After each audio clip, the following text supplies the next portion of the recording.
नमस्कार बच्चों। आज हिंदी साहित्य के पहले प्रश्न पत्र में हम पुनः रसखान को पढ़ेंगे।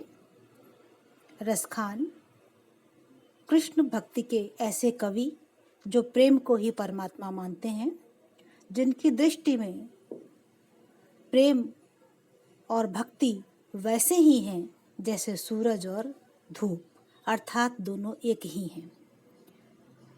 और उन्होंने श्री कृष्ण के प्रेम में एक नई ही काव्य परंपरा का प्रारंभ किया। देखिए पद संख्या 19।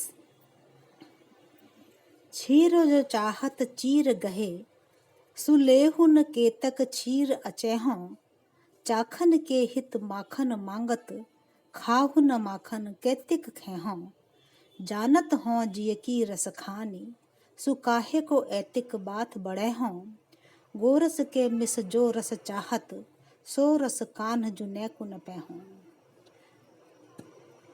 कृष्ण भक्ति की परंपरा में बच्चों, श्री कृष्ण जो हैं वे पवित्र प्रेम के पर्याय कहे गए हैं और सृष्टि को,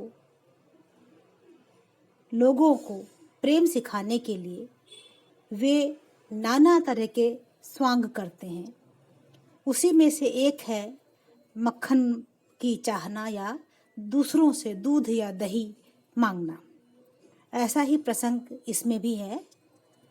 वे गोपियों को रास्ते में रोककर और उनका आंचल पकड़ करके उनसे दूध मांगते हैं, कभी मक्खन मांगते हैं। गोपियां जो हैं वे उनके इस चातुर्य को समझ जाती हैं और उनसे कहती हैं, हमें पता है कि तुम जो मक्खन लेना चाहते हो या दूध लेना चाहते हो, उसके बहाने से तुम हमसे क्या मांगते हो। इसी भावना को इस पद में अभिव्यक्त किया गया है। और गोपी जो है वह श्री कृष्ण से कहती है, छीर जो चाहत चीर गहे, जो लेहु न के तक छीर अचेहूं, कि छीर अर्थात दूध की इच्छा से, चीर गहे तुम जो हमारा आंचल पकड़ लेते हो, जो लेहु न के तक छीर अचेहूं तो ले लो, जो लेहु न अर्थात तो ले लो, के तक छीर अचेहूं तुम आखिर कितना दूध ले पाओगे। चाखन के हित माखन मांगत, तुम कहते हो कि चखने के लिए माखन दे दो। खाओ न के माखन केतिक खेहूं, तो खाओ, मक्खन कितना खाओगे। जानत हो जिय की रस खानी, सुकाहे को ऐतिक बात बढ़े हों। फिर वह कहती है कि जानत हो जिय की, तुम्हारे जिय अर्थात तुम्हारे मन में क्या है हे रस खान, हे प्रेम रूपी रस की खान श्री कृष्ण, तुम्हारे मन में क्या है इसे मैं अच्छी तरह से जानती हूँ। सुकाहे को ऐतिक बात बढ़े हों, तो इतनी बात क्यों बढ़ाते हो, अर्थात क्यों इतनी बहानेबाजी करते हो। गोरस के मिस जो रस चाहत, गोरस के बहाने से, गाय के दूध के बहाने से, मक्खन के बहाने से, जो रस चाहत तुम्हें जो रस चाहिए, अर्थात जो तुम्हें प्रेम चाहिए, सो रस कान्ह जुने कुन पे हों, वह रस हे कान्हा तुम हमसे थोड़ा सा भी नहीं पाओगे। गोपियाँ यहाँ ऊपर ऊपर से बहाना करती हैं और उनके साथ में चुहल करती हैं कि गोरस के बहाने से तुम्हें जो रस चाहिए हे कान्हा, तुम्हें वह रस थोड़ा सा भी नहीं मिलने वाला है। ब्रज भाषा का सौंदर्य बच्चों यहाँ देखने को मिलता है। ये अंतिम पंक्ति में गोरस के मिस जो रस चाहत, यहाँ बहुत ही सुंदर नाद सौंदर्य है और ब्रज भाषा का माधुर्य यहाँ पर हमें देखने को मिलता है। अगला पद देखिए बच्चों, कानन दे अंगुरी रहिबों, जब ही मुरली धुनि मंद बजे हैं, मोहनी तानन सौ रस खानी, अटा चढ़ गोधन गए हैं तो गए हैं, तेरी कहों सिगरे ब्रज लोगनी, काली को कितनों समझे हैं, मायरी वा मुख की मुस्क्यानी, संहारी न जय हैं न जय हैं न जय हैं। यहाँ गोपी कहती है कि श्री कृष्ण की बांसुरी, उनकी मंद मुस्कान, उनका गायन, ये सब हमारा मन मोह लेते हैं और हमें अपनी ओर खींच लेते हैं। यहाँ गोपी कहती है कि जब वो अपनी बांसुरी बजाएंगे या गोधन के साथ गाएंगे तो मैं कानों पर उंगली डाल करके बैठी रह जाऊंगी, लेकिन यदि वो जो देख करके मुस्कुरा पड़े तो फिर मैं किसी भी तरीके से अपने आप को संभाल नहीं पाऊंगी, फिर चाहे समूचे ब्रज के लोग कितना ही समझाएं। पद देखिए बच्चों, कानन दे अंगुरी रहिबो, जब ही मुरली धुनी मंद बजे हैं, कि जब श्री कृष्ण मुरली की मंद मंद ध्वनि बजाएंगे तब मैं अपने कानों में अंगुली डाल लूंगी, क्योंकि उनकी मुरली की यह मंद ध्वनि हमें अपनी ओर खींच लेती है। मोहनी तानन सौ रस खानी, अटा चढ़ गोधन गए हैं तो गए हैं। फिर वे कहती हैं कि अटा चढ़, अर्थात अटा का अर्थ बच्चों वैसे तो होता है अटारी या भवन का ऊपरी हिस्सा। यहाँ अटा से अर्थ है ऊंचाई पर गायों को चराते हुए श्री कृष्ण ऊंचाइयों पर चढ़ करके, अर्थात चट्टानों पे चढ़ करके, पहाड़ी पे चढ़ करके गोधन, अटा चढ़ गोधन गए हैं तो गए हैं, कि जब वो अपनी गायों को लेकर ऊंचाई पर चढ़ जाए और मोहनी तान, सुंदर तान के साथ में मधुर तान बजाएं, भले बजाएं, गाएं तो भले गाएं। टेरी कहों सिगरे ब्रज लोगनी, मैं समूचे ब्रज के लोगों से टेरी अर्थात ऊंचे स्वर में कहना चाहती हूँ, पुकार कर कहना चाहती हूँ, काली को कितनों समझे हैं, कल भले ही कोई मुझे कितना ही समझाए।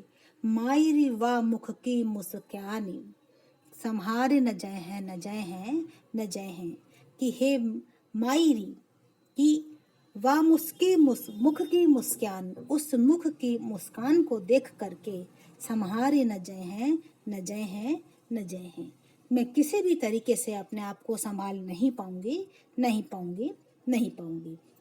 और इस प्रकार से इस पद में बच्चों श्री कृष्ण की सम्मोहक मुस्कान का सौंदर्य चित्रण किया गया है, जिसमें गोपियां निर्वश हो जाती हैं, बेबस हो जाती हैं और वे अपना आत्मनियंत्रण उनके प्रेम में खो बैठती हैं।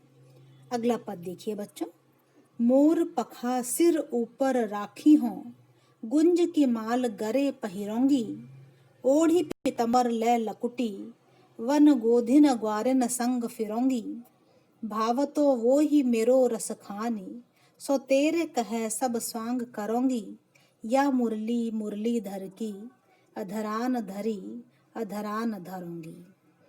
इस पद में गोपियों की श्री कृष्ण की मुरली के साथ में ईर्ष्या की अभिव्यक्ति मिलती है। बच्चों, पति की प्रेमिका या प्रेमी की प्रेमिका जो है उसके साथ होने वाली ईर्ष्या को साहित्य में सौतिया डाह शब्द दिया गया है, अर्थात सौत से ईर्ष्या करना। यहाँ श्री कृष्ण मुरली से बहुत प्रेम करते हैं और मुरली के प्रति इसीलिए गोपियां जो हैं वे ईर्ष्यावान हो उठी हैं और वे कहती हैं कि जैसा श्री कृष्ण को रूप पसंद है हम वैसा रूप धारण कर लेंगे, लेकिन किसी भी तरीके से इस मुरली को अपने होठों से नहीं लगने देंगे।